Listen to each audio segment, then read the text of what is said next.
cannot travel outwards at this same speed, the speed of sound.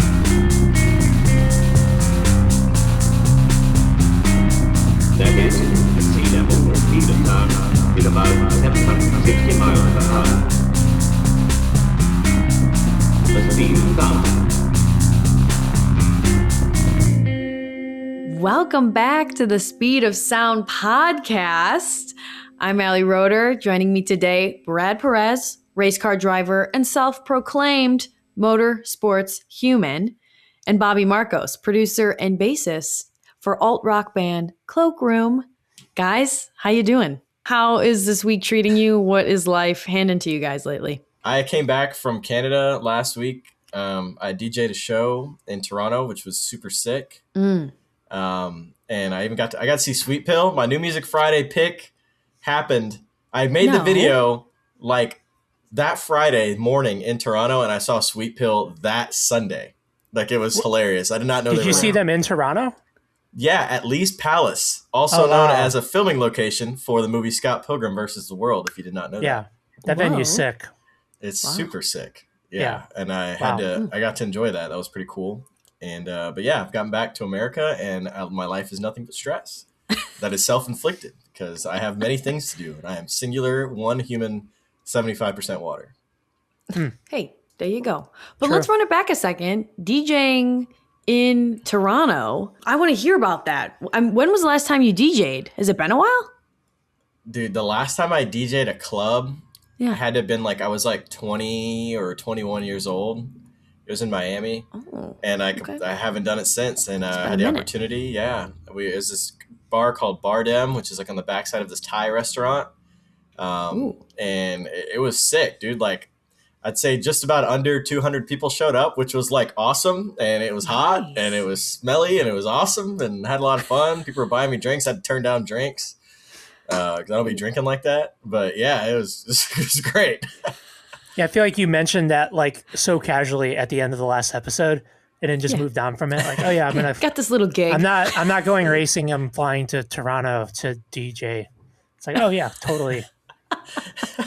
Yeah, I try not to like put. I know that of you. Yeah, I know that of you. Yeah, okay. It could have flopped, dude. That's why I was like, man, but it didn't. So I was excited. I mean, how did the gig? All the footage. Like, I know what would have to happen for Cloakroom to just like go fly and play a gig in Toronto. How did you go about in Toronto of all places putting a gig together? Dude, so the promoter is a guy who I used to race on the internet with when I was like 13. Okay. So nice. we had talked about doing stuff, and he'd come over here a couple times, and we'd DJ in my garage, and then he actually started like really like getting into it, and he played a couple shows in Toronto, and he promoted the event, and he was like all in on it.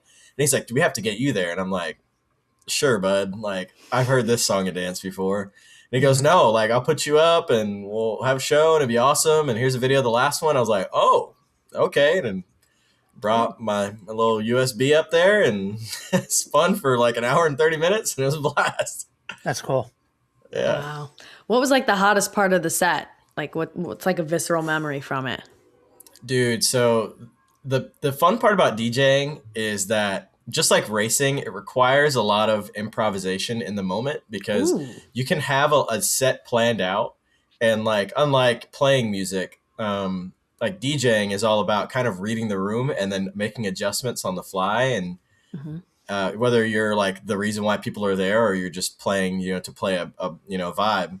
And I had a couple songs in my set that I was like, man, if it goes one way, it's going this way. If it goes this way, it's going this way. And then I'll have to decide on the fly. And there's a point in time where I was going to go there.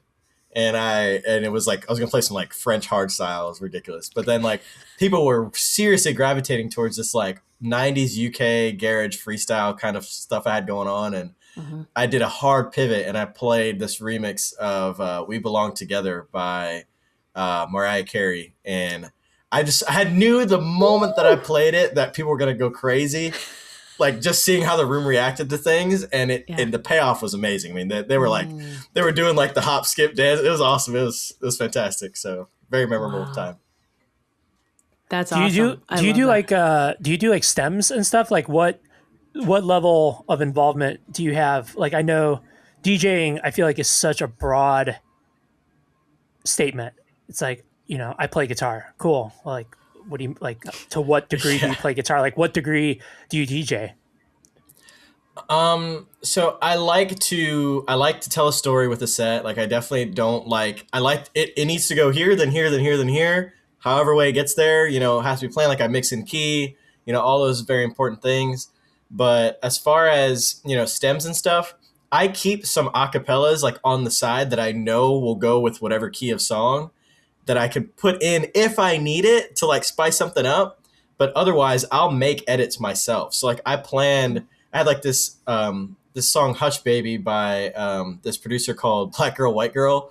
Had an awesome edit that I thought in my head that I put "Viking" by Sababy over it, and I pre-made that. Like I put that in the DAW, and I made that. I had a remix of "It's About Love" by the band The Medic Droid, super long time ago. If you remember The Medic Droid, "We Could Be Friends." And I made that remix. It was a whole remix that I made, and I ended up not playing it. But I have it there in case. So a lot of the edits, I will make mashups and edits ahead of time, so I don't have to deal with that process in the event that it's not a 4-track DJing deck. Like sometimes it's just a 2-track, and you're just stuck. Not to over explain, but like if you're listening and you don't totally know like what stems are, like when you record music, when you record in like a digital audio workplace, like each individual track, like you track things individually. So, you might have like 8 tracks for drums, and then you have like a vocal track and a guitar track and a bass track. Like those individual recordings are the stems, so when Cloakroom records, we might have like 26 stems on a song, depending on how much auxiliary stuff we're putting on there. And if anybody, like if Brad wanted to remix one of our songs, he'd ask me for the stems, and I would send him just the raw, audio work file. And then he can go in there and he can take the drums out and maybe just take the vocals and maybe just the guitar and then put his own drums under it and remix it, So that's kind of what we're talking about. There's a lot of different ways to get stems, like especially for popular songs. Like that's how a lot of these remixes are happening. And I think when I signed up for Tidal, like there was a pro version that you could even get stems from that, which is wild to me. I saw that. Yeah, it's crazy. I don't know how you sign up for that. Yeah, I mean, seriously, I was like, I'm not even like in the act of remixing, but just like having that data, having the ability to is like crazy to me. So the world of remixing and DJing has like come really, really far. Yeah, and there's levels to that, like just like he said, that you can either be the person that likes to live remix something, which is insanely difficult, or you can obviously make a pre-done remix that you do on your time. But being able to do both is a talent, and I have not quite mastered that talent yet. But definitely the remixing thing is fun, and hopefully I can spend more time to do it to make more creative remixes and mashups. That's fascinating. Also, Bobby, great questions. I love that because what I thought that the stem was is not what it is. So that's really cool. And thank you so much for explaining that too, because it's like, holy moly, that's a whole other world that I bet general population literally has zero clue about. Brad, how often do you practice? Is that something that you practice and prepare heavily for? Yeah, shows like that, you have to, because there's ways that you can only look on paper, like, oh, that song with that song with that song with that song makes sense, but then you play it out and you're like, you gotta feel that it. has to get transitioned out here, that has to get played here. Oh, I'm trying to change the key, but like both these songs are not even compatible, so you have to find a place where there's no instruments where you can mix out in one song, like, and just have drums. A lot of those little nuanced things that if you don't practice, you go out there and you just sound like absolute shit. And I think that is huge with the preparation side. So I practiced this set like for a month. I practiced probably no less than like 5 or 6 times and switching songs in and out, just so I knew what the vibe was going to be and knew what my audibles were, if I was a quarterback. I think unfortunately, like I think electronic music and DJing like gets very like, of all forms of music, I think most people have the tendency to be like, I could do that. Anybody can do that. And it's like, there is such a science to it. It is such a multifaceted thing. Like it's an artistry. I respect it so much. I've played bass and been touring for like over 20 years now. And DJing to me is like it's a different, way above my pay grade. Like, and you know, I just, that's why I was asking Brad, because I'm like, that's something like I would love to learn more about. I'm obviously like in my later 30s now. So it's like time's a ticking as far as that stuff goes. But yeah, I've always been fascinated by it. And especially now that I'm getting more and more to electronic music, like so many of the artists I listen to when they perform their DJ sets. So it's like what degree, what gear are they using, stuff like that. It's just a whole different world than like traditional rock music or country music or things like that. Yeah, I could go forever on a tangent about like the differences. Like, you know, obviously artists like, you know, Aphex Twin and artists like Porter Robinson who've done live versions of their music that has transitioned together that is not quite DJing. You know, Justice, a band that like live performs their music, even though it's electronic. Like there's so many different ways you can put it together. And that's the fun part about electronic music. It's very open-ended. But that's something for another time. I don't think we have enough time to talk about how different all that stuff is, but it's an awesome topic. I'd love to get into it later. Stay tuned for the speed of sound tutorials live from our respective studios. Our approach. I mean, I've been getting lit tuned. up. Yeah, I've been tiptoeing into like, you know, I've been making more and more electronic music at home, and you know, when it comes to performing it, I'm going super analog. Like I'm like using like tape machines and loop stations. So I'm like, because I don't know enough about the streamlined gear.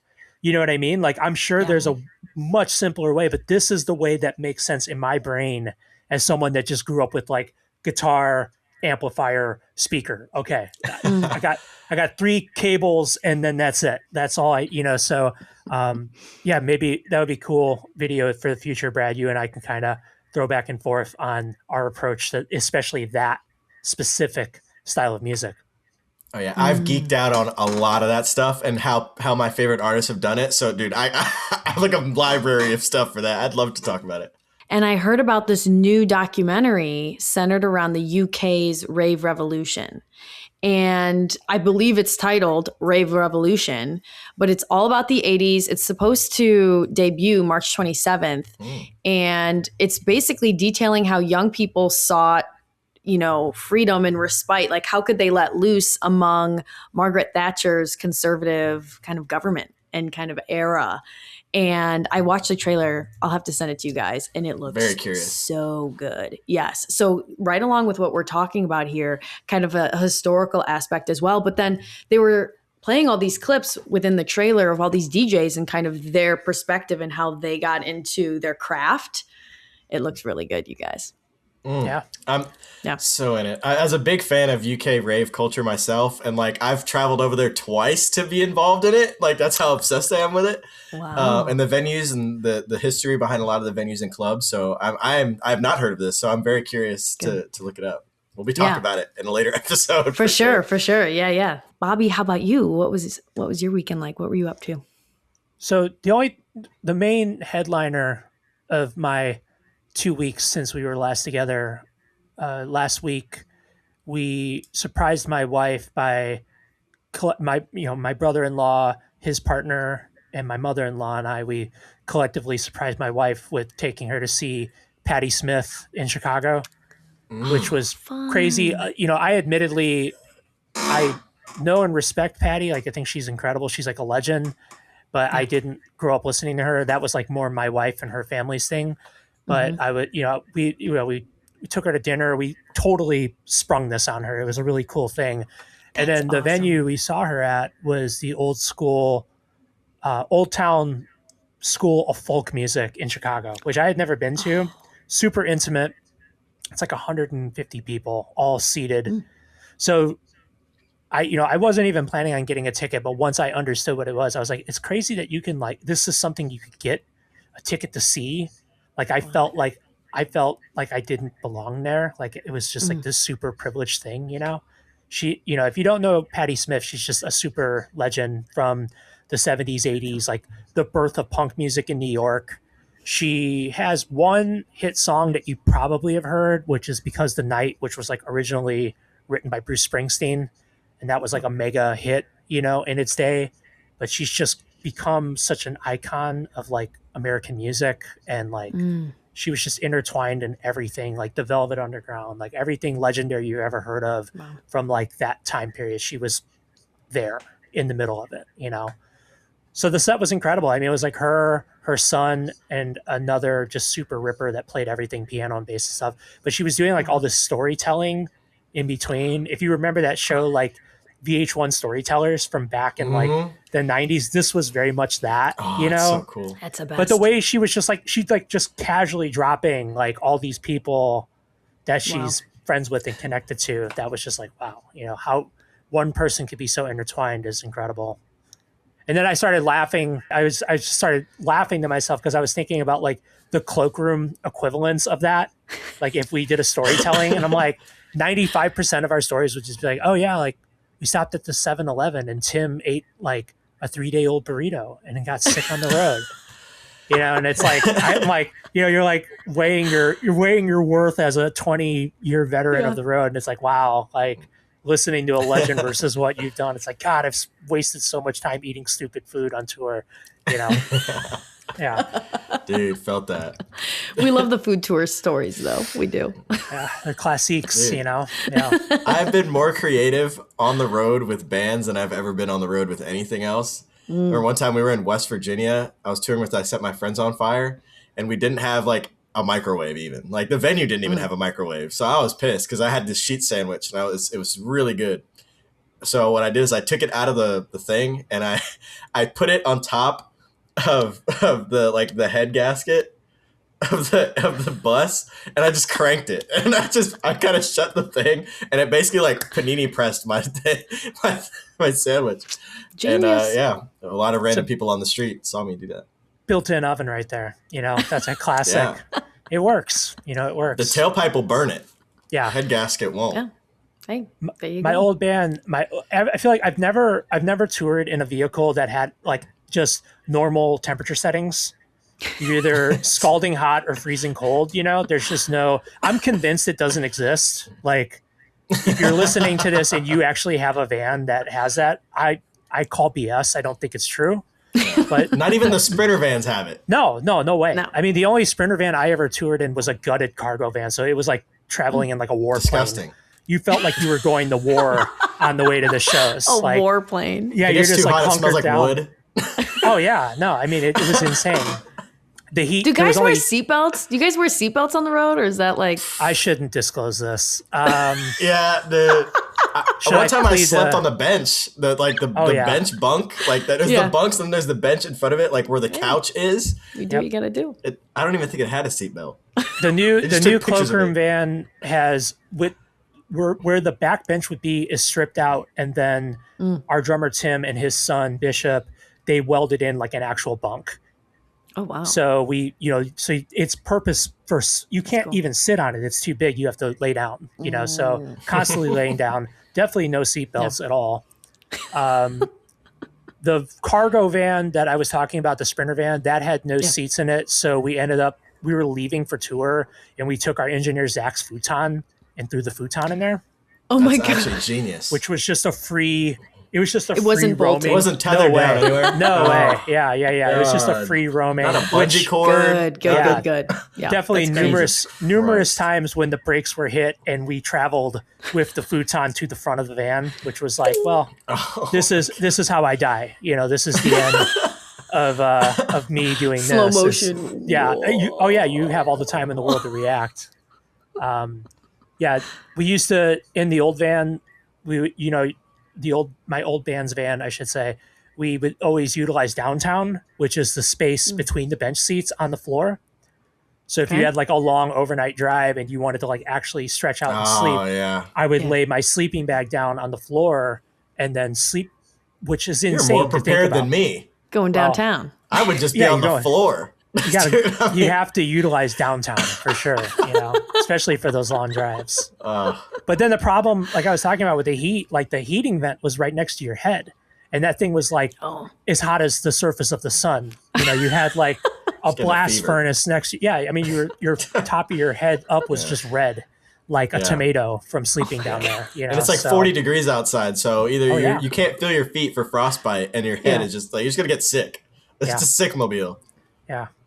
The current current cloakroom van, we're having some difficulties with the correlation between front seat heat and back seat heat versus cold and hot. They're currently opposite.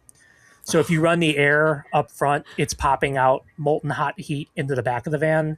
And then if you run the heat in the front, it's blowing cold air on you. So Cam and I will be like riding along while Tim and Doyle are driving, you know, and I'll just see Cam like he's in the bench in front of me. He'll like put his hand up at the vent and then he like turns around and looks at me and he's just like, you know, it's like, it's so cold in here, man. And we're both like in our sleeping bags in the back of the van, you know?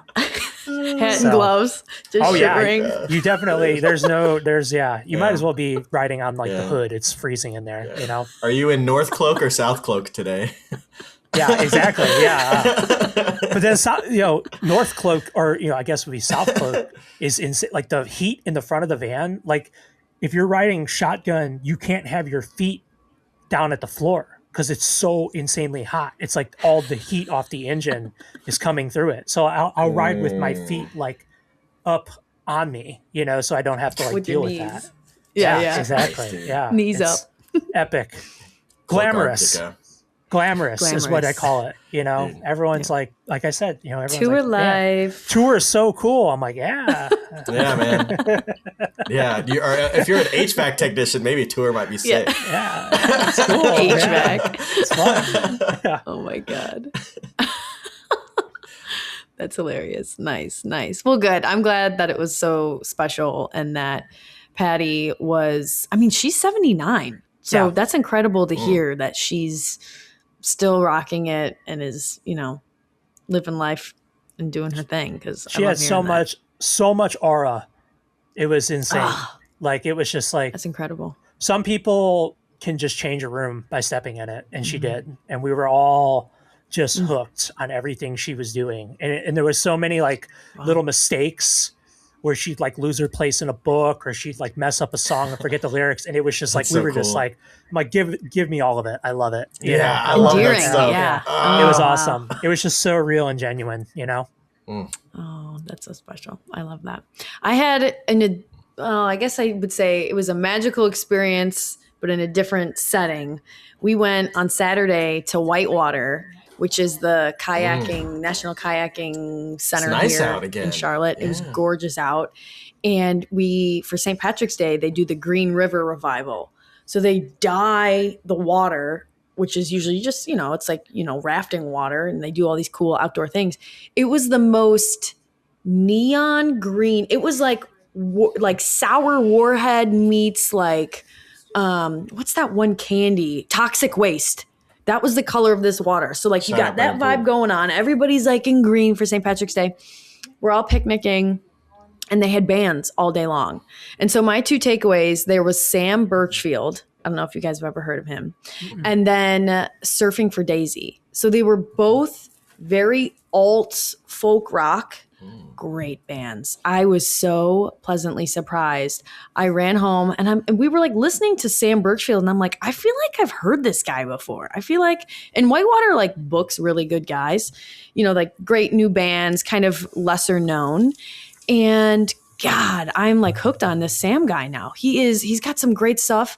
His album Graveyard Flower, if you ever need something to kind of put on in the background, it is groovy, man. It is really good. And then my favorite song right now is Scoundrel. So look out for that too. But that was like a nice surprise over the weekend, was to get some new folk rock in the rotation. Going on the playlist. Stay tuned. Look at the playlist. You don't even have to look it up. It's on the playlist right now. Love it. As you're hearing this, you can look at the playlist. Good. Well, without further ado, I feel like let's get into New Music Friday, because we got to talk about the last 2 weeks, really. We got so much to kind of go over, really exciting stuff. I would love to start with the one, the only Harry Styles, if we can, if you so please. Yes. Thoughts, initial reactions to Kiss All the Time Disco occasionally? What did we think? I was personally thrown off entirely. It did not sound like anything like the album that I was expecting in my brain. Okay. I think it was a very interesting choice to use Aperture as the lead single. I don't even think it's even like the 5th best song on the album. I don't even think it's close, to be honest. And I'm interested in this ranking. bold to even say that. Like, I still don't understand why it was considered. It's a 5-minute song too, completely whatever. But a lot of these songs I can tell were written for TV, and I thought that was kind of interesting. Like season 2, Weight Loss, Ready Steady Go, Pop, Coming Up Roses. I felt like those were all songs that like are very like I could see this in a commercial kind of thing. And I looked at the personnel writing it, and I'm like, yes, I completely understand why this could have been written that way. The songs I think that hold the most substance for me on this entire album are Carla's song. I think that is the best song on the album, in my opinion. Great song, great callback to a lot of the other records. Like I always mention how much I love Satellites. I think that's kind of like Satellites 2. That kind of like sub pop, like high tempo, kind of like almost like bedroom ethereal pop kind of sounding song.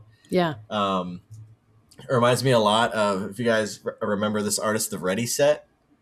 Long time ago, like alt pop person, wrote a lot of his own music. Jordan Wright Scooter, he used to tour a lot like with like T Mills and stuff like that. Reminds me a lot of his kind of music, and very, very sounds genuine.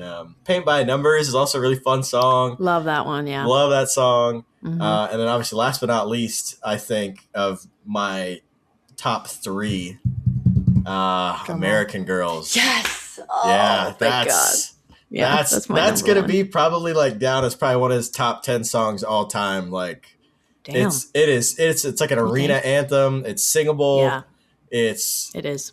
It's really good. Like it's one of those, like, it's definitely going to be like annoyingly played, but it's a good song. So I think the hook is really well written too. The harmonies, like you listen to it back with headphones and stuff. Like I wish I kind of was in the studio hearing like all the takes and comps put together. Yeah. The nerd in me. But yeah, that's my take on it personally. I want to know what you think. I had my headphones on and I went to the gym and I listened to this whole album all the way through, and it was like the best pump up. Like I was literally like, dancing in the middle of the gym like a crazy person, but it's so fun. I think it's a really fun album, and the live concert on Netflix, I think also rocks. I don't know if you saw that. I have not seen it. But that too. So I listened to the whole album once and then I went right to the concert and I watched it. And I think that kind of grew my affinity for it even more. But here I was watching it in an arena setting, right? So it was in a concert setting. So all these songs in my brain, it's big music, it's like, it's to reach an entire arena. And it played so well, I will say. I mean, obviously the arena was filled with his fans, but it looked like a hell of a time. So did he play it through, like the whole record through on the Netflix straight special? through everything in order, which I loved. And he was like, this is the one and only time I'll ever do this, because it's the album release party. I love when artists do that. I think that's sick.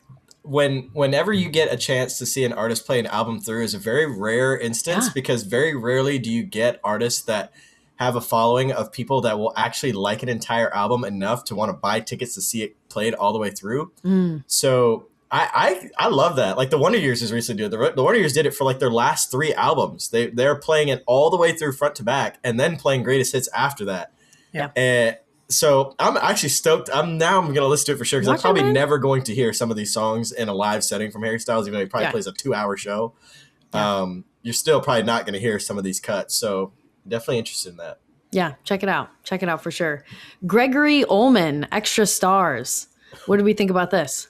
I threw this one on there mainly because, well, this record I was excited about. I am obviously like a huge fan of like jazz and ambient and electronic music, and he's kind of been like this guitar prodigy that has been on my radar. He's performed with like Perfume Genius and Hand Habits and a lot of other bands I like, and this was like, his solo record.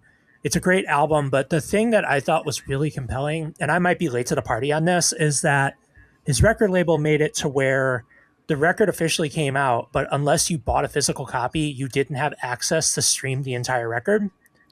So it was like incentivizing physical sales. That. It's great. I like that. So the entire album, you can stream it on the 24th, but if you bought a record and you actually got like the access code, you could listen to it when it came out, you know? And I think they did Wow. another thing that was interesting, which is like a global listening party through Bandcamp.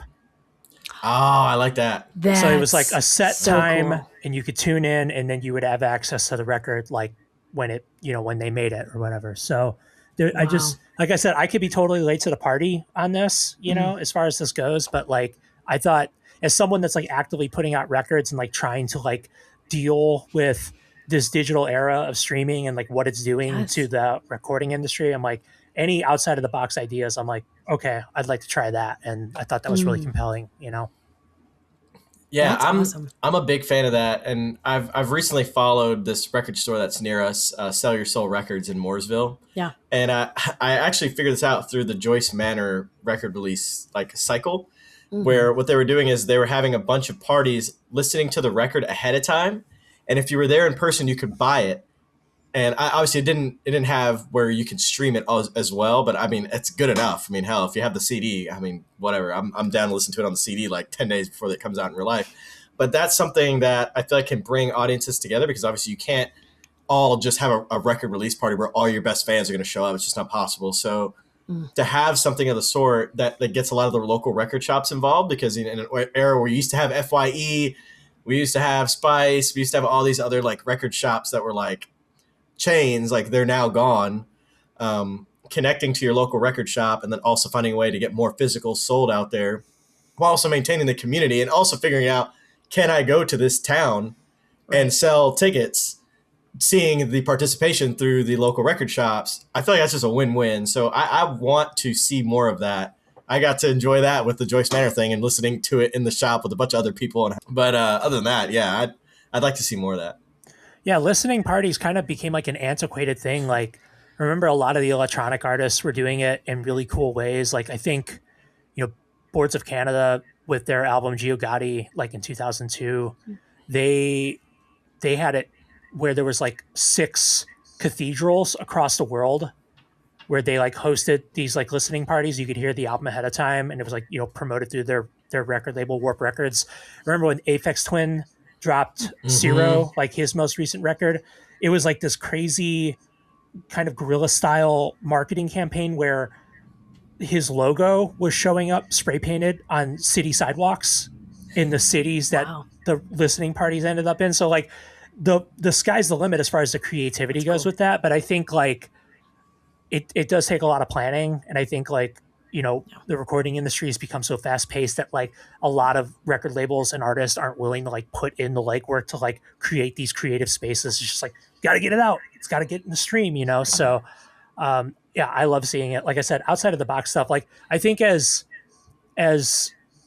music becomes more and more streamlined through streaming and more kind of sterilized, like the experience of listening to music becomes more and more sterilized because we're moving away from physical formats. We're moving away from like the tangible thing, you know? Yeah. I think that music listeners, people who really love and appreciate music, we're going to kind of crave these types of things. We're going to crave these outside of the box creative experiences, you know? And I think that's why you see vinyl coming back in a big way. You see CDs coming back. Like you're starting to see these like listening party type things coming back. It's because like people are just burned out on being like, press play. Okay, cool. 1 million songs. All right. Like I did music. I wanted music. You know, I'm the best music listener. I think like people want to like experience music again. And this is a way of doing that.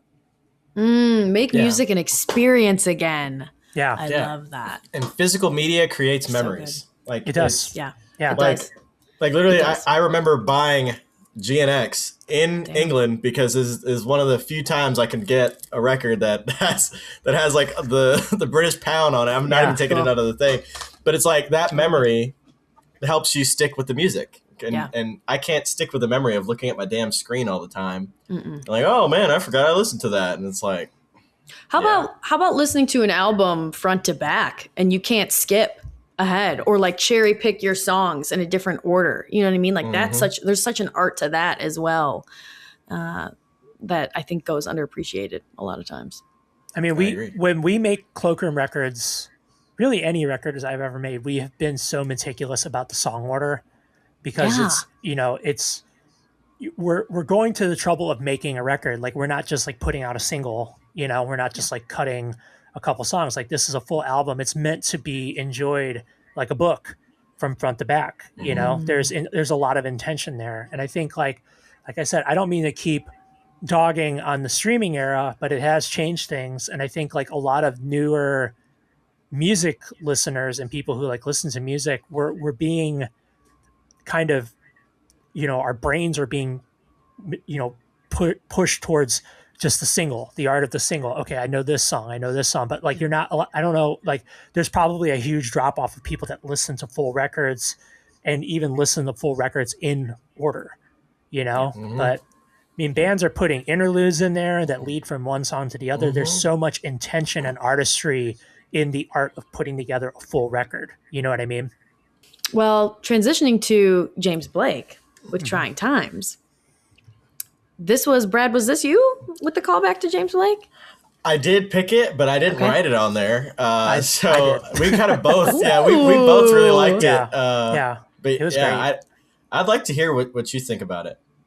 I mean, he's like, I never want to use the word boring, but like some artists are so consistently brilliant that it's like, yeah, cool. You knocked it out of the park again, you know, but this record is like, it is really beautiful. The production's incredible. His voice is just so like unique, like silk. You know? Yeah. You can really pick him out of a lineup, and that's so insanely hard to do in this day and age. Like there are so many artists, like to be able to like have a definable characteristic as a musician. Like you know, anytime anyone ever comes to me and they're like, I can pick your bass playing out of a lineup, I'm like, okay, that's to me, like, I'm never going to be a rich musician. I'm never going to be super famous, but like the fact that I created a voice for myself in music, that is what I'm going to hang my hat on, you know? Yeah. So I feel like James Blake's voice, you know, above his like artistry, his touch of production and how he like writes things and composes music, his voice alone, it sets him out of a million, you know, and it's just, every new record is a cool chance of getting to hear that, you know what I mean? Yeah. And to pair that with the instrumentals, and obviously we're talking about somebody who like records his own music, which I think is once again rare to find from somebody like that is extremely like naturally talented like him. Yeah. His vocals sit like a small like snowflake on top of like a very like translucent like thing of ice, and when it hits on like whether it be like the heavy 808 driven like kind of like dark trap kind of beats, or like the kind of like indie guitar-y kind of like slow ballads, or like those kind of like waltzy kind of songs he has going on. It's rare. It's rare to be that versatile too. Like a voice like that is meant for like opera. Yeah. Like a voice like his is meant for like a musical. Like that type of. If I took James Blake and I took everything that he's ever known in his entire life and I stripped it from him, he'd probably end up on Broadway. Yeah. Like honestly, yeah. Yeah. He has like a very traditional, if you've never listened to James Blake, he has a very traditional like falsetto, like soulful voice, you know? And Brad is absolutely right. Like if you only had an a cappella recording and then we did like some kind of weird Pepsi challenge where it's like, pick the backing music of where this voice came, I would be like, yeah, this is like some weird, like operatic, like aria type thing. You know, I would never guess it was like, I mean, he comes from like electronic music. That's when I found him. Like a bunch of my friends from Chicago that were in electronic music were on his first solo record, you know? So, and that's obviously he's gone on to do mega, mega, mega things. Like he's produced songs for all the biggest artists in the world, you know, rightfully so. Yeah. But yeah, I mean, his voice is just, it's such a cool pairing of how he can take that beautiful voice and put it in so many different settings. Like he is kind of like a chameleon. What a beautiful way of putting it. Yeah. And he's making a splash right now too, just talking about music royalties. He self-released this album. He signed like the major record label once he kind of blew up, and he's been working with major record labels since then until now. Okay. Oh, wow. Which even adds more layers to this because he has been quoted recently discussing how he and Frank Ocean never made a cent from the viral success of their track Godspeed on TikTok because that track was listed as an original sound in majority of the clips. And I went on a deep, deep dive into the history of this because I was like, God, this is so fascinating. And the fact that he's so hot right now. In Mixmag, he said the current streaming industry has created a climate of consumers not valuing music as a product. Like the things that he's saying about the streaming era right now and what Spotify and Apple Music are doing to the detriment of artists and artistry is just crazy to me. And so I would love to ask, specifically to Bobby with Cloakroom, what do you see? Like, what does this actually look like on your end being in a band? How are streaming platforms devaluing music? Do you see that? Well, I brought show and tell. Oh, So, yeah. This is my 1099 from ASCAP. So ASCAP is where my personal, like most musicians, our royalties, like the money that we make from music, Right. we're individually, if you take a Cloakroom song and you split it up 33, 33, 33, towards the three members or 25, 25, whatever, like you split it up every time someone listens to a song, then whatever the value is, then it's split up royalties wise. Okay. To each member. So I'm registered, my bandmates are all registered, and we each individually, I get monthly checks from ASCAP. Okay.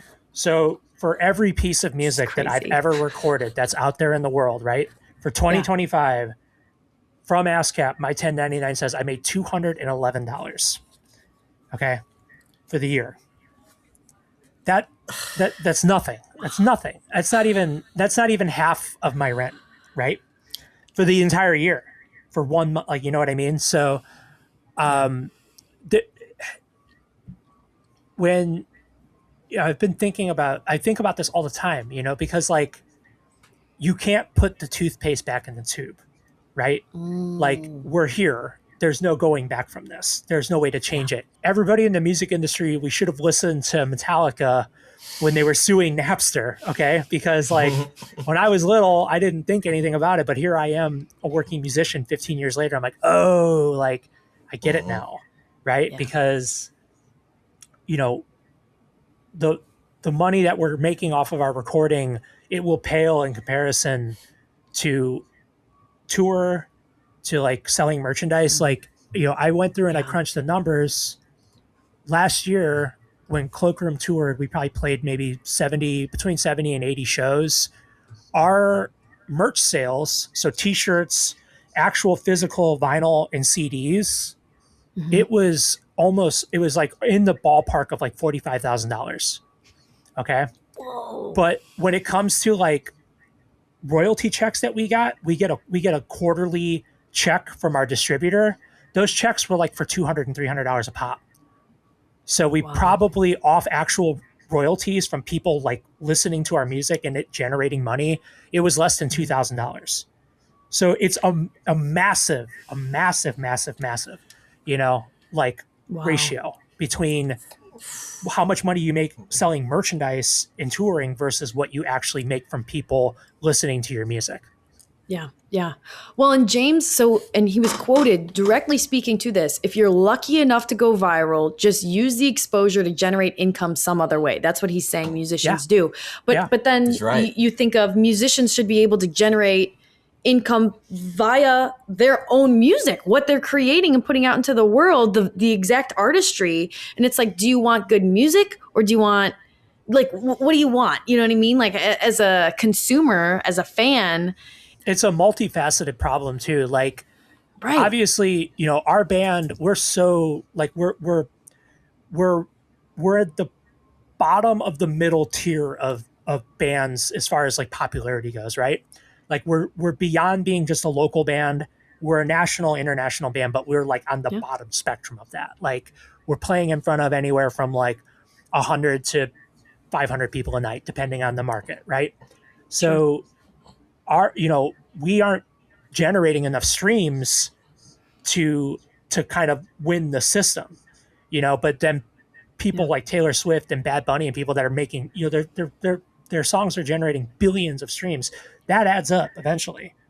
So, but the way that the system's just kind of rewarding the most popular artist at this point, and as far as like independent artists go, everybody that's in the middle tier and below, there's just no way to like feasibly make money off of it. It's just not, we're talking about fractions of pennies per listen, Crazy. Dude, So, yeah. I was trying to do For some one mental stream. math like about this. I suck at math, but I looked on Spotify, and Cloakroom has 25,000 monthly listeners on Spotify.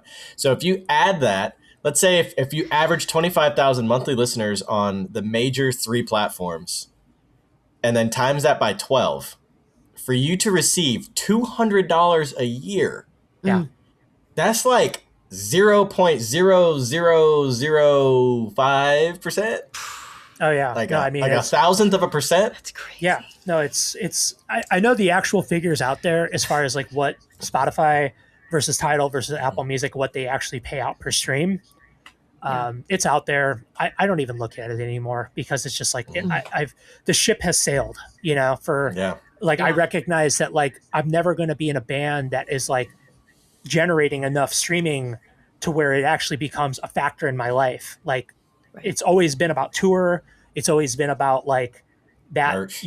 That's what that's how you make a living off of it, so it's extremely challenging, but like I said, it's there's no going back from it. But I think you are going to see more and more artists speaking out about it because we're all like, this is insane. Like, I shouldn't have to go get a job at Ace Hardware after I just toured for 6 months out of the year, but like them's is the reality. Like, it just is what it is. Like, it's like, music is a beautiful thing. It's incredible. We all get to enjoy it. And it's a privilege to play music, but like to kind of break through and even break even, it is like, I mean, it's like Huge becoming investment. like becoming a race driver, Brad. It's insane. Like, it's an insane system to try to become a part of, So I'd make more money. Like, the same thing with that. Like, I'd probably make more money selling sponsor deals and letting somebody else race than for me to actually try to race.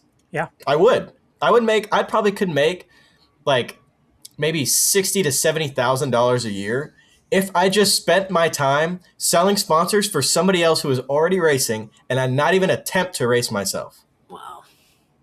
Yeah. It is sad. Like, and forget if they win. It doesn't even matter if they win or not. If I spent all that time, money for me to even win, it probably wouldn't pay me either way.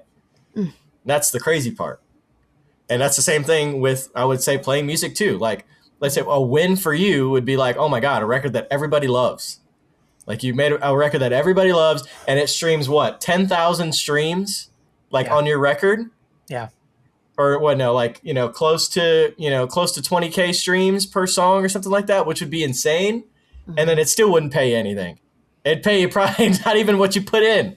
I mean, the amount of units that you would have to move, I mean, like the generation of bands before us, they're putting out records that are selling 50,000 units opening week and up. Okay. 50,000 copies and up, right? Which is pretty good. It is. But then before them, bands like Hum, and all those bands that kind of are like at the post end of like the grunge movement and the boom in the 90s, those bands are selling hundreds of thousands of units, right? So it's gone down and it's gone down and it's gone down. Right now, I think like opening week, Cloakroom, we might have broke like 5,000 units, which that was our biggest record to date. And that was a big deal for us because, like that's physical copies, right? Like people that, bought a vinyl record, they bought a CD, or they purchased the MP3s, right? It wasn't just streaming. So that was a big week for us, but like that, and that's honestly pretty good for this day and age, like high That's end wild, and man.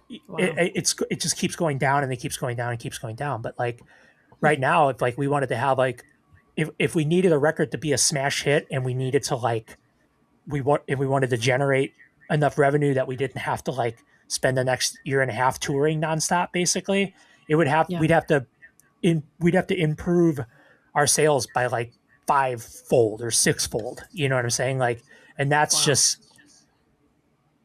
there's no way, there's no roadmap to doing that, right? Like it's not like, okay, if I train harder, I'm going to run faster, right? Like Right.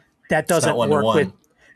with music. Like it doesn't work with art. Like it could overnight blow up. Like talk about going viral on TikTok. Like that can happen for It sure. can happen tomorrow, dude. Oh yeah, it's Yeah. crazy. Yeah. But then you can also do everything right. You can do everything by the book, and you'll see like an incremental shift. Like, and you could be the best. You could be like the best writer. You could be the best bass player. You could be the best singer. Same thing, you know. All the best, all of my favorite bands and musicians right now that I love, I'll go see them play, and I'll be one of 50 people in the room. And I'm like, how is this possible? This guy's insane. Are you hearing what he's playing? You know, and it's just, it's a cruel but lovely industry. You know, it really is. It's amazing. I love music. I wouldn't trade anything, but like, it's a harsh reality at times. You know what I mean? Yeah. I say same with race car drivers, dude. I see some of the best race car drivers I might have ever seen that will never leave Hickory Motor Speedway, or they will never leave, you know, New Smyrna, because either one, they don't care, or two, they didn't know how, other than just being that good. Yeah. Can something structurally be changed in royalty distribution to make music viable again? I mean, I guess if we knew these answers, right, maybe change would be happening. But like, is there something where the traditional system can be fixed? Is it just the change of time? Is it just the, you know, new age of social media and how music and how music is being consumed? I mean, there would have to be more profit sharing with like the streaming platforms, and that's not going to happen. Like, right, unless a law with Spotify, changes it, with Apple, unless there is a law that actually prevents them from that type of like absolutely predatory profit share. There's just no way it's going to happen. Like, they're never going to be like, oh yeah, for sure, we're going to pay the artist more. Like, what do you mean? I mean, the dude that runs Spotify is like, what, a billionaire, right? With a B at this point. So that dude is going to ultimately, like, before that ever reached a floor of like a congressional he'd floor, lobby it. Yeah. There's no way. Like, those people would get paid. Politicians would get paid out the ass to prevent that from happening. Like, and that's the problem. Is like Taylor Swift and Bad Bunny. They are making enough money that they aren't going to fight for it. They're just not. Right. Like, they fought for themselves. Right. Yeah. That's the difference. They fought for themselves. They fought against the record labels themselves, but they can't fight Spotify. But good for them. Fight Apple Music. Like, it works for them, you know? And like, I mean, hey, you know what? Good for James Blake. James Blake can leave a major. He can leave the structure in the system of a major label, and he can go independent, and he's still going to be successful. He's already there. Yeah. But like, if we were like, you know what? Forget these record labels. Like, we're going to go independent. We're going to put our own music out. We would immediately be like, oh, wait, we don't have any money.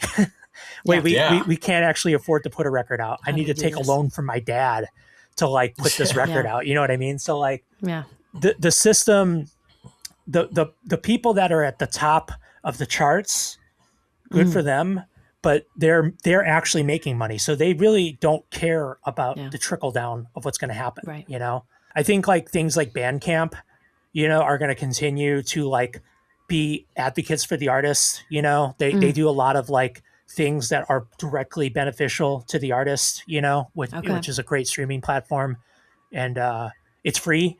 You know, you can just go on there and you can have a library. Wow. You buy music, right? So you can go on there and you can buy Cloakroom's album, and you know, there's a lot of incentive. That's why I buy my songs for DJ sets. A lot of the like artists, they post their remixes and mashups on there. I buy it. Yeah. So listening on Bandcamp, is that the best way to truly support? Yeah, your you just favorite purchase artist, the your straight up favorite files. musician? Yeah, you can purchase the files. You can purchase a vinyl on Bandcamp. Yeah. Okay. As far as digital goes, it's probably the best. I don't know if Apple Music does it anymore, where you buy albums on Apple Music. I think you just have a subscription, right? Yeah, I think it's a changed. subscription now. Okay. Yeah. So Bandcamp's probably the last remaining one where you're like, okay, like, I don't have a turntable, I don't have a CD player, I want the MP3s, I'm going to go buy it on Bandcamp, you know? Yeah. So, and they do, if you're actually interested in benefiting artists, I will put a plug in for this. Once a month on Fridays, they waive their fees. So if you buy an album Whoa. from the artist, 100% of the profits go to the artist. They do that one time a month, and it's advertised, but that's huge, awesome. because, and it's not, you go from making, $6 something bucks on a $10 album to making $10. So it adds up. That's huge. Yeah. Yeah. That's great. We need to get in cahoots with Bandcamp. I'm loving this. I'm loving what they're good. standing I'm with for. I am a huge supporter of them. They're doing everything the right way. They really are. Well, New Music Friday for these next few upcoming weeks. What do we have? What do we got our eye on? Well, I will go first. right. On 320, we got Underscores dropping their album You. Is following up Wall Socket, which is more of a concept album. And then there was like a hyperpop EDM album. And now we're getting a Screw It, inspired by Britney Spears and a bunch of other stuff album. And I'll talk about Underscores later, but she's an awesome artist. Dylan Brady, knowingly one half of the group 100 Gex, is dropping a fully EDM EP, which is really funny, really fun, very 2010s inspired record called Needle Guy. And then the week after, I have Tiger's Jaw, Lost on You. I know he's a big Tiger's Jaw fan. I'm a big Tiger's Jaw fan. I'm always excited whenever they drop anything. If you're into emo rock, just indie alternative, whatever that may be. Very iconic band in the scene. If you've never heard, we'll probably end up talking about it next time, but I can't wait to hear that. And Slayter, Slayyyter, Worst Girl in America, sleaze pop. If you're into Kesha, if you like the Kesha Warrior album, congratulations, you have somebody that is now bearing the flame in the future. It is Slayter. So, Snail Mail, Ricochet. I am looking extremely forward to this one. Actually, this is going to be like part of my album of the year consideration. Snail Mail. Whoa. It is, once again, it is a singular artist creating music, and it is band performed. I knew about them because they were opening for Turnstile 3 years ago. And I got into the music, very excited to hear this. The singles were already out right now. Obviously, when this drops, you can hear the 2 singles that I'll be putting on the playlist. Otherwise, the album comes out on 3/27. They're like prodigy guitar player. I think when they came on the scene, they were like, 16 years old or something insane. Yeah. And this was like not that long ago, but and now we're watching them grow up in the public eye and becoming more and more of like a refined musician, but incredible guitar player and songwriter. So I think, that's probably going to be a big deal record for sure. It's like watching that shy kid that you knew grow up into like a really confident, young person, Yeah. 100%. Ooh, yeah. I love that. I dig it. Okay. Yeah. I'll watch out for them. Over the next couple of weeks, I've got a record that I am very much looking forward to because I kind of fell in love with this band. It's a band called Greenhouse, Green-House. And I call this it's music for plants. I've got a bunch of playlists that are literally titled Music for Plants, and Greenhouse is on every one of them. So it's not just like a cool name. It's very much like Greenhouse, but it is like modular synthesizer, soft electronic drums. I call it droplets. We talked about that Gregory Ullman record earlier, the droplet sound. When you hear it, you'll know it. It's like slow arpeggiated synthesizers, like little droplets. Greenhouse does a lot of the droplets, But they have a new record called Hinterlands coming out. It's coming out on a really, really, really cool record label called Ghostly International, which they're pretty legendary in the electronic, ambient, experimental sphere, jazzy, all cool things in one. Shout out Moby. Ball. Yeah, there you go. It all goes back to Moby. Honestly, it does. Yeah, it's very Miyazaki, like My Neighbor Totoro. If you've seen those movies, I looked to this guy up, Bobby, when I saw that reference, and I was like, ooh, and it really unlocked a whole new world for me. It's beautiful. Yeah, I mean, it's incredible for either active or passive listening. It's really, really therapeutic. And if you're interested, go back and listen to their past albums. They're incredible, So I have high expectations for this record, and I will say they're doing one of those Bandcamp listening parties. So I'm gonna try it out. I'm excited. I haven't done one yet. This is gonna be my first experience. Yeah. So this is this Friday when the record comes out on the 20th. They're going to be doing one of those Bandcamp listening, and you can RSVP for it. You can see it on their online and everything. So I'm excited to try it out and kind of report back how it goes and what it's like, But it's going to be a cool experience. The week after, the 27th, is kind of a big week. Jose Gonzalez, who's one of my favorite artists, he's from Sweden. He's kind of like a folk, very like subdued singer, but like flamenco style Spanish guitar, beautiful finger picked guitar. He's got some popular songs you've probably heard over the years. You know, like he did a really cool cover of Massive Attack's song "Teardrop." His new record, "Against the Dying of Light," comes out. I'm really looking forward to that. I actually have tickets to go see him perform at the Vic Theater in Chicago coming up in April. Love that venue. Nice. Yeah, I'm excited. Me and my wife are going to take my mom. My mom and I have not missed a Jose Gonzalez performance like since 2007 or something crazy. Like every time he comes to Chicago, we've gone and seen him, you know? So he's got a lot of aura for being like a very subdued person. But yeah, I'm pretty excited about that. And then I want to plug Flea. Okay. Flea from the Red Hot Chili Peppers has a new record. His first solo record called Honora is coming out. Okay. Ooh. I'm gonna make a public declaration. I said this to my brother-in-law earlier. I'm officially declaring Flea cool again. Okay. Like I think the Red Hot Chili Peppers are a polarizing band. They've become kind of like, they've become a caricature of themselves, mainly at the fault of their vocalist, I will say. Yeah, he's a but terrible underneath that, Flea rips. He's always ripped. He's one of the best bass players on earth.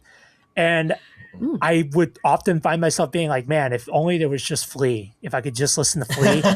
Well, now we can. Oh my gosh. Know? And he's got 3 singles out from this record, and they are awesome. It is so cool. It is like jazz meets punk meets like everything. There's like explosions of punk. There's incredible jazz. He plays bass and he plays trumpet. I kept going back to these songs because I'm like, it's just awesome. It's really cool. He does a couple of songs with Tom York from Radiohead, which is like a crazy drop in. Yeah. Yeah. It's like, oh yeah. Friends How do you even get that feature? That's insane. My friend Tom sang on these songs. It's not a big deal, you know? Yeah, I got him on this one. My first record, by the way, you know? Yeah. And then he does an instrumental cover of Frank Ocean's song, Thinking About You. And it's insane, yes. Where the bass part is the vocal. Like he does the vocals on the bass. And it's beautiful and it's soulful and it's awesome. So go check these Flea songs out. We're bringing Flea back. What the hell? Right? I just pre-saved the album as we speak. Yeah, we're bringing Flea back. He's playing in Chicago at Talia Hall. I missed out on tickets, but I'm definitely going to like buy some aftermarket resale, probably for really expensive, because I want to see him in a small room, and I just want to kind of like be in his presence. You know, like as a bass player, I learned how to play bass well from watching Flea and trying to emulate him. Like this was like when I was 16, right? And I learned from the way he attacked bass. Like that made me, you know, we played very different styles of music, but like a lot of those lessons I learned from watching him play, I still use to this day. So I'm celebrating Flea. Go Flea. That's so cool. Yeah. Flea. Yeah. Go Flea. Yeah. Nice. I have a few. Hurry for the Riff Raff. Okay. When I was doing my research for today, I stumbled upon Hurry for the Riff Raff. I didn't even know Hurry for the Riff Raff. Now I do in a major way. So it's kind of folk and very earthy. Like their alto is scratching itches in my brain that I didn't know I needed scratched. And I'm so stoked for this next album. You guys are shaking your heads. Do you know them? Have you heard them before? Oh, okay. I'm new to this. Shout out to my friend Namdi, who's like an incredible artist from Chicago. Namdi plays in her live band. Oh, no way. Yeah. That's insane. I know Namdi. Yeah, Namdi is awesome. He's like a great hip hop kind of experimental avant-garde artist, and she scooped him up and he's in her band. This record that you're referring to, Allie, called Live Forever, it's a live record. It was actually recorded at the same venue I just saw Patti Smith at. So the Old Town School of Folk Music. Full circle. And Namdi's on this record, which is really cool. So Good Sold. plug. I appreciate that. Okay, good. Sold. Makes it all the more special. Now I Yeah. can't wait to listen to it. That's so cool. Love that. My other reference, Ella Langley, and kind of more pop, kind of more mainstream in the country kind of world. And she has a new one coming out this Friday that I didn't even know about. She just posted about it yesterday, called Loving Life Again. And so she just posted on her story, and this is going to be like a very personal song. She kind of went through it last year with this recent stardom that she's found herself in. And I hear that Ernest is also going to be featured on the single as well. I'm a big Ernest fan, and so I'm pretty stoked for this one. I'm hopeful. We'll see what she's got with this one. My last pick is Ray. This music may contain hope. Hey, let's go. I love Where's my Ray. husband? I was listening to it on the treadmill this morning. It's a bop. So super excited for this new album that she has coming out Amazing too. British artist. Absolutely amazing. Like she reminds me So of like fun. she is Sinead Harnett that has made it to us. Like that's really the crossover is insane. Like that the new age of Britpop is upon us. We have Olivia Dean. Yes. Like we have Ray. I mean it's we have a great like new generation of great singers and songwriters from the UK. It's great. Agreed. I can't wait. I'm excited. And of course, for all of our listeners, we're going to drop all of these picks, all of these albums and songs and artists that we're talking about in the official Speed of Sound playlist, so you can all dive in and join us as well in listening. Pitch me an artist. Who do we got lined up? Who did you guys select to talk about this week?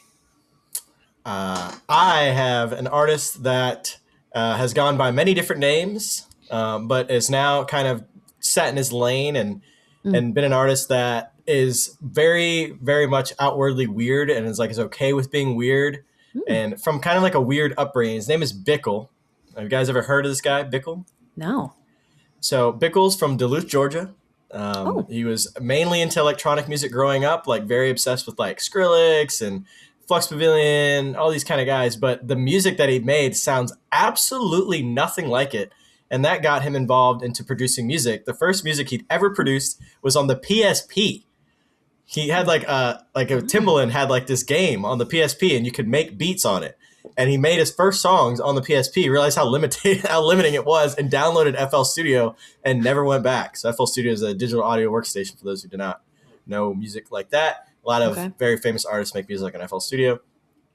So from then on, kind of was growing up in like the suburbs of Atlanta, Georgia, where obviously there's a lot of rappers and then like the huge like Atlanta hip hop scene kind of looming over, where he decided that like being minimal it like resonated with him more. So he made a lot of music that was very minimal. It's kind of like fun, in your face vocals. There's no like heavy effects. There's no like, it's kind of like if I was in front of you and I made a song in front of you right now with what I have. And that simplicity is, I feel like, what brought Bickle apart. And this leads on to one of his most popular songs. Currently, I think it's the highest streamed song he has on anything. It's called Naked. And it is a very, very fun song. It's a dance pop song, very minimal, everything. I feel like it's something that I'm a really great artist that I love, that was one of my guitar teachers when I was growing up. His name is Eric Armstrong.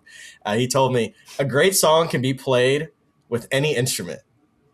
And that song, I felt like if I just had two instruments on me at all, or even one instrument on me, we could play it and be fun to dance to. And I think that goes to show for any one of his songs that he released on his last record. So Bickle, heavy recommendation. If you're into weird electro dance pop or break beats, anything like that you can kind of conglomerate into something simple and digestible, that is Bickle. So that's my artist. What a sell. Ooh. Yeah. I like that. Add to cart. There we go. Yeah. Thank you. Ring me up. Thank you. Bickle, spelled like pickle with a B. Yeah. Easy. I've got a band that they're in my top 5 of favorite bands of all time, but the band I want to talk about today is called Broadcast. They are from the mid 90s in the Birmingham, England scene. They kind of came out of like, there was like along with like another band called Stereo Lab, they were like kind of like a rebirth of like psychedelic 1960s psychedelic worship type music, you know. This Ooh. band you might have heard in the Austin Powers soundtrack broadcast. They have a song called Book Lovers, which like if you listen to it, you'll probably recognize it from that movie. It's like very iconic, like 1960s sound, but it was recorded in the 90s. But Okay. it was Trish Keenan and James Cargill. And, you know, it's just like the two main people. They eventually formed a full band around them, but like they're both multi-instrumentalists. Trish is lyricist and singer, has a very unique voice, an incredible lyricist, just writes lyrics that are very like transcendent and relatable, but like not too obvious. Like there's a lot of really like it has like a lot of really great metaphor and everything. Her voice is super, super cool. She just has a very iconic presence. You can see if you watch videos of them and everything. They're a band that, depending on what you listen to musically, there's an album for you. Okay. So, you know, the record that I got into was later in their discography. It's called Tender Buttons. By then, they were just a two-piece again. It's like electronic drums and synths. But their earlier work, like I said, it started out pretty psychedelic, and then it moved on and became more and more like obscure, avant-garde, like electronic music, but always very poppy. Every song is its own world, and she has like a lot. She's great at like creating hooks that are memorable.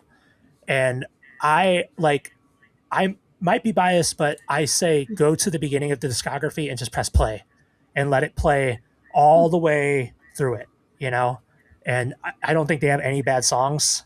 They're kind of my ace in my pocket when it comes to like sharing music in a public setting. Like if we're passing the aux cord around, I can always bust out broadcasts and I'll get people being like, what was that band you were listening to earlier? I'm like, there's broadcasts. They're really cool. I love that. That's a strong player right there. To quote Doyle from Cloakroom. So the first time I ever showed Doyle this band, we were driving, our van had broken down and we were in a rental car and we were driving across the desert in Southwest, you know, America, like California.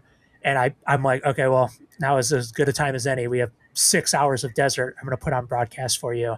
And I remember him just like listening to it. And then like between songs being like, this is just like the coolest band of all time. And I'm like, yeah, that's the thing. Like everything from artwork, the song titles, the vibe, they were curators of cool. So dude, Tender Buttons, that looks sick. I can't wait to check them out. You got to listen to it. I'm surprised I haven't brought them up sooner to you, but like they are, I can't say it enough. Unfortunately they have disbanded. You know, Trish passed away some years ago. And James kind of kept the band going in a very unique way. He took Trish's demos that she had and he finished them for her after she had passed away. And he put all this stuff out. So the records, you know, it just came together in a really cool way. And their last two releases are like all the demos from the beginning to the end, 2 full albums of demos. And it's like one of those things where if you're a musician, you're listening and you go, oh, this band's demos are better than anything I've ever written, which is a little disheartening, you know? But in 2024, James put out that last collection. It's called Distant Call. And then he officially declared broadcast to be over. So, can't recommend them enough. That sounds like a movie right there. That sounds like a script that needs to be written. I mean, as a filmmaker, I'm like, oh my gosh, this backstory is crazy. That is such a polarizing topic, though, about the demos being released, like it is. Posthumously. Man, that's a topic on its own for like another episode. Yeah, when you listen to them, it is like there is such a vulnerability to it where you're like, oh, like maybe I shouldn't have this, but I'm glad I have it. But like, there's literally there's a demo. If you listen to it, you'll hear it. I can't remember what name, but it's like her singing into her phone while she's clearly walking somewhere in town. Oh God. So she just must have come up with like a hook in her head and she's just singing it. And he used it as the intro to one of the records. And it's so vibey and cool, you know? Dude, that's ominous as hell. Yeah, it's amazing. Wow. What a pick, Bobby. Oh my gosh. Yeah. Should make me afraid, dude. That's awesome. I'm like nervous to listen to it now, but I really want to. It's like a car crash. I'm like, I want to look at it, but I really don't want to walk near it. Wow. That was really good. That was really good. Mine to follow up and you know, round us out today. I don't know if you guys are familiar with Sierra Farrell. I am a huge fan. She is the number one hit on my bucket list to see of artists live in a live performance. I'm clamoring. I want to see her so bad, but she is folk and bluegrass and like a gypsy jazz kind of mix, and she's got some calypso and just a delicious blend of all these different flavors. She is a character in and of herself. Like, she has such a stage presence. She has these incredible costumes and looks, and I think the magic in a lot of her sound are her live performances. So I would strongly urge you to check her out on YouTube. And just, gosh, the vocal range that she has on her. She's done some incredible collabs with Shaky Graves. She just did actually a spot on Saturday Night Live with Mumford and Sons, Lucas Nelson, Ray Montague, Post Malone, Diplo. I mean, she's genre bending as well. She's kind of reaching in and touching a lot of different groups. But her voice itself, it is so old school to me. And to describe it, it's just like this really distinct kind of gypsy country style. I would be very curious to hear, if you guys aren't familiar with her, if you do go and listen to her, I'm very curious what your thoughts are. I've never listened, but like looking at some of this art, like it feels very like Fleetwood Mac-y. Like it feels kind of like Patsy Cline kind of vibe. Yes, like, absolutely. yeah. Absolutely. Patsy Cline for sure. Yeah, that's a great one. June Carter too. I was going to say, she's kind of like folky country, right? Like, I know that she kind of goes all over the place, but like, I feel like a lot of the people that I appreciate that are kind of like the modern retro country, like these new country artists that are coming out that are like kind of emulating the pageantry of like older country, they are into Sierra. So it seems like she kind of falls into that. I'm talking like Charlie Crockett, Margot Price. Oh, I love Charlie Crockett. Right? Yeah. He's got a new record coming out soon, by the way. We'll be talking about that coming up here. Oh my gosh, please. But I saw him live. Incredible. Same. He's awesome. Yeah. But I feel like Sierra kind of falls in that part of the Venn diagram as far as like she kind of harkens back to like a very pageantry filled time in country music when you talk about her looks and like her theatrics, you know. That's a fantastic word for it, the pageantry that she brings, which I think is very rare in today's day and age. She is her own person. Like, she is a character. She's breaking the mold of modern country, I would say, as well. And her album Trail of Flowers, which was recent, it came out in 2024. Very good. Definitely check that out as well. But again, like, her collabs are insane. They're just so wonderful. She just brings such a unique flavor.